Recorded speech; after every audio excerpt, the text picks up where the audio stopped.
வணக்கம் ரவி. சிவகங்கை மாவட்டம் திருப்பத்தூர் அருகே உள்ள எஸ் கோட்டையில சிங்கமுனரி ஊராட்சி ஒன்றிய தொடக்கப்பள்ளி இருக்குது.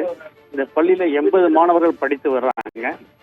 இன்று மதிய உணவும் சாப்பிட்ட மாணவிகள்ல 9 பேருக்கு வந்து வாந்தி மயக்கம் ஏற்பட்டுள்ளது.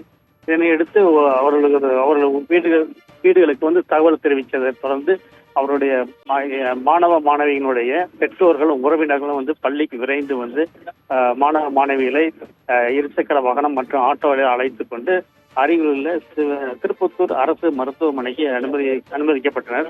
அங்கே வந்து மருத்துவர்கள் மாணவ மாணவிகளை பரிசோதனை செய்து அவங்களுக்கு தேவையான சிகிச்சை அளிச்சுட்டு வர்றாங்க.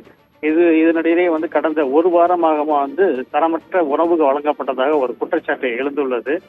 இந்த பள்ளி மாணவ மாணவிகள் மதிய உணவு சாப்பிட்டு வாந்தி மயக்கம் ஏற்பட்டு சிகிச்சை அளிக்கப்பட்ட சம்பவம் வந்து கேள்வி அறிந்து திருப்பத்தூர் எஸ் கோட்டை அந்த பகுதியில் வந்து பெரும் பதற்றத்தை ஏற்பட்டது. மேலும் வந்து அரசு அதிகாரிகளுக்கு தகவல் தெரிவித்ததுக்கு வந்து காவல்துறை மற்றும் கல்வித்துறை அதிகாரிகள் வந்து விசாரணை மேற்கொண்டு வர்றாங்க.